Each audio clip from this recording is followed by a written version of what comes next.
Chosen one. Something shifted over the weekend. And if you felt it, you're not imagining things. Today is February 9th, and there's a very specific kind of pressure a lot of people have been describing. The kind that feels like, I can't keep floating in the middle. I have to choose. If that's been sitting on your chest lately, that urgency, you're not being dramatic. And it's not automatically just anxiety. Sometimes it's stress, yes. And if anxiety has been overwhelming, it's okay to get support, spiritually and practically.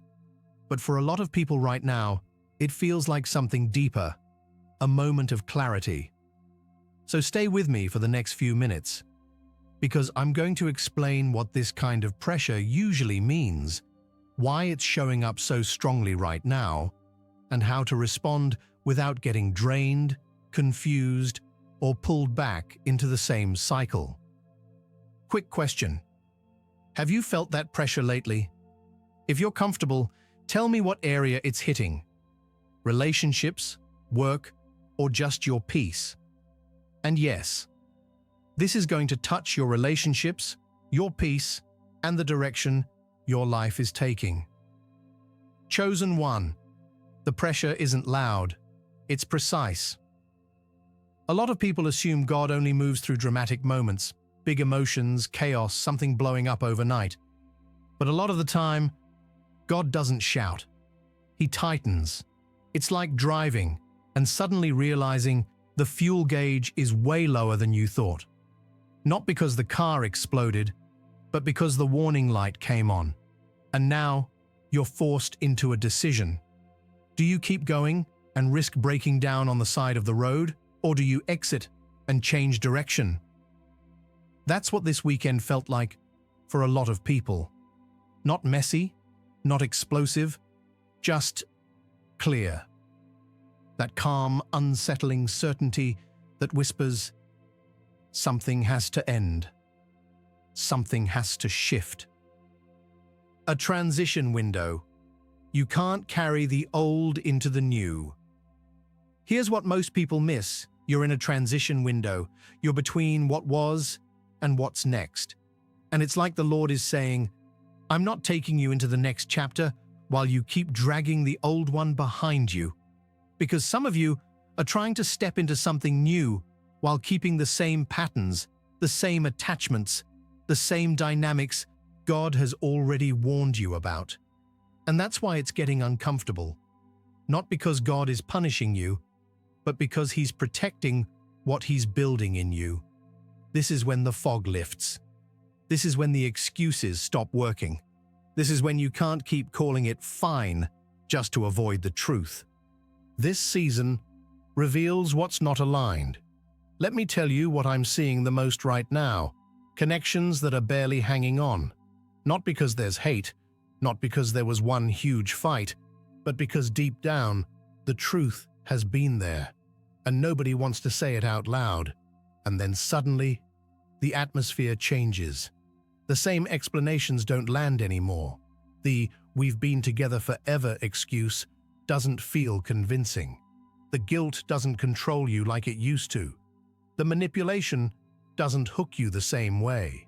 Because this is a truth season, and truth seasons are ruthless on anything built on comfort, convenience, or fear.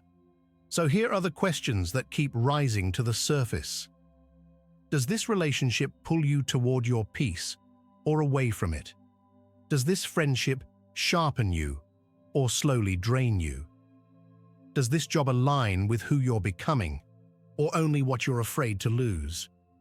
And if the answer is no, you're going to feel pressure until you stop negotiating with what you already know. Why it's showing up differently for different people. What's interesting is, this pressure doesn't show up the same way for everyone. For some of you, it's an identity shift. You're realizing you've been performing a role. The strong one. The responsible one. The one who always answers. The rescuer. The fixer. The one who never says no.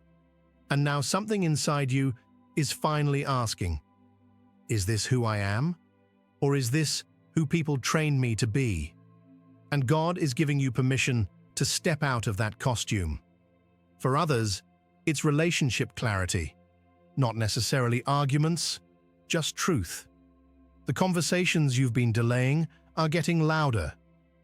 Are we building together, or am I carrying this alone? Do we want the same future, or am I hoping you'll change? Is this balanced, or am I the only one sacrificing?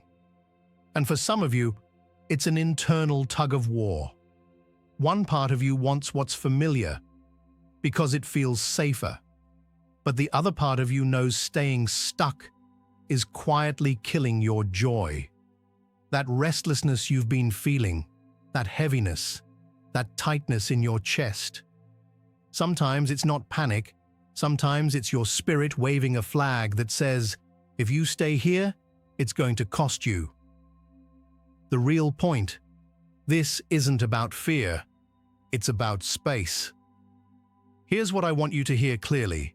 This isn't about predicting something scary. This is about preparing your life for what's next, because you can't recognize new doors when you're exhausted from carrying dead weight. So if you've been feeling pressure, it might not be a threat. It might be an invitation. Make space. Tell the truth. Close what you already know is finished. So what do you do when that pressure starts building? Because recognizing the season is one thing, but responding with wisdom is what keeps you from slipping back into what God is trying to close. This week isn't about adding more to your plate. It's about finishing, tying up loose ends, closing what's been left half open, letting go of what you've been carrying, even though you already know it's too heavy. And if there are conversations you've been dodging, let this be your sign. Have them now. Not harsh, not emotional, not with a speech you've replayed in your head 200 times, with clarity, with calm, with a steady tone that says, I'm not here to fight. I'm here to be honest. Sometimes, the strongest boundaries fit in one sentence. This doesn't work for me anymore. I need something different. I've outgrown this. Those lines are powerful because they aren't weapons. They're not designed to win. They're not designed to twist someone's arm. They're truth. And truth delivered cleanly can break chains without turning your life into a mess. Make it physical, because it affects your mind and spirit. Here's a piece most people ignore, and it's a mistake. Make this practical.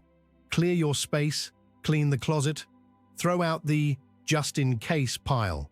Delete the contacts you'll never call, but keep like a backup plan. Unfollow accounts that leave you anxious, insecure, or drained. Clear the inbox that keeps your mind buzzing. It sounds small, but it's not. Because your environment often mirrors your inner world. And when you create space on the outside, it becomes easier to create space on the inside. It's like you're saying, without making a speech, I'm ready. Not every ending is loud. Some are quiet and permanent. Some of you are waiting for a dramatic ending, a big scene, a huge argument, a movie moment. But sometimes, the release is silent. Not every ending comes with an announcement. Sometimes, it ends because you stop forcing it. You stop over-explaining. You stop trying to make them understand. You stop being the one who always reaches first. You don't need a big breakup speech. You just stop chasing. You don't need a scene at work. You update your resume. You don't need to make it loud. You make it final. And yes, it still counts. The feelings might show up after the decision. Don't panic. Now let's talk about the emotional part, because this is where people get confused.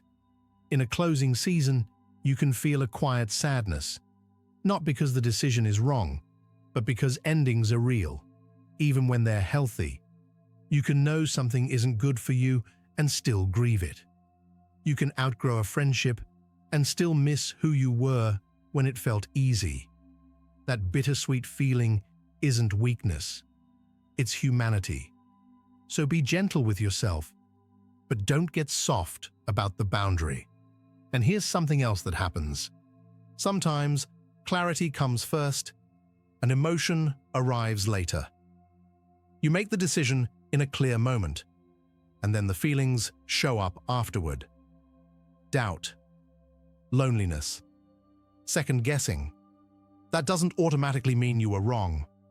A lot of the time, it means your emotions are catching up to what your clarity already understood. So don't let emotion rewrite what clarity revealed, because sometimes what pulls you back isn't love. It's familiarity, it's fear, it's your nervous system craving what it recognizes, even if it was hurting you. A lot of people get comfortable being unhappy because predictable pain feels safer than the risk of unfamiliar peace. And that's the tragedy. It's choosing slow suffering over a life that could actually feel alive. So ask it straight. Am I holding on to this because it's right or because it's familiar? Because here's what I've learned watching people walk through change. You're more resilient than you think. That thing you're terrified you won't survive without. That person, that job, that identity you've worn so long, it feels like skin. You will survive. And not only survive, there's a kind of freedom on the other side that you can't fully explain while you're still inside the cage. But let me say something honest about freedom. It doesn't always feel like fireworks at first. Sometimes it feels quiet. Sometimes it feels lonely. Sometimes it feels like discomfort while a new structure forms. So don't confuse temporary discomfort with chronic draining. One kind of pain is productive. It leads somewhere. The other is stagnation, year after year, slowly taking your life from you. And that's why this moment matters, because this is the bridge, the space between what was and what you're stepping into. And you get to decide what you carry across. Choose intentionally. Choose honestly. Choose based on who you're becoming, not who you used to be. Because you can't carry the version of you that tolerated disrespect into a new relationship and expect peace. You can't carry the version of you that said yes to everything into a new season and suddenly have boundaries. The bridge is where you check what's in your hands. And you decide what actually supports the life God is shaping in you. Not because you're trying to be harsh, not because you're trying to be cold, but because you're being honest about who you are now and what that version of you needs. Some people will grow with you, some situations will evolve, and some won't. And that doesn't mean anyone failed. It just means you're choosing a life that moves forward, not a life you merely tolerate. So between now and what's ahead, pay attention to what keeps being revealed. Notice what keeps tugging at your peace. If grief shows up, honor it, but don't let it negotiate you back into stuckness, because letting go doesn't create permanent emptiness. It creates space, and space gets filled. When you release what's wrong for you, you make room for what's right. So here's your line in the sand. No more dynamics that drain me. No more relationships that require me to shrink. No more commitments that cost me my peace. I'm ready for alignment. I'm ready for what's true. And if this spoke to you, if you felt that pressure, that clarity, that quiet conviction, tell me in the comments. Just type, "Making room." And if you want more messages like this, make sure you're subscribed. Chosen one, be gentle with yourself in this transition, but stay faithful to what you already know. You're not losing what was meant to stay. You're being prepared for what's meant to come. Until next time.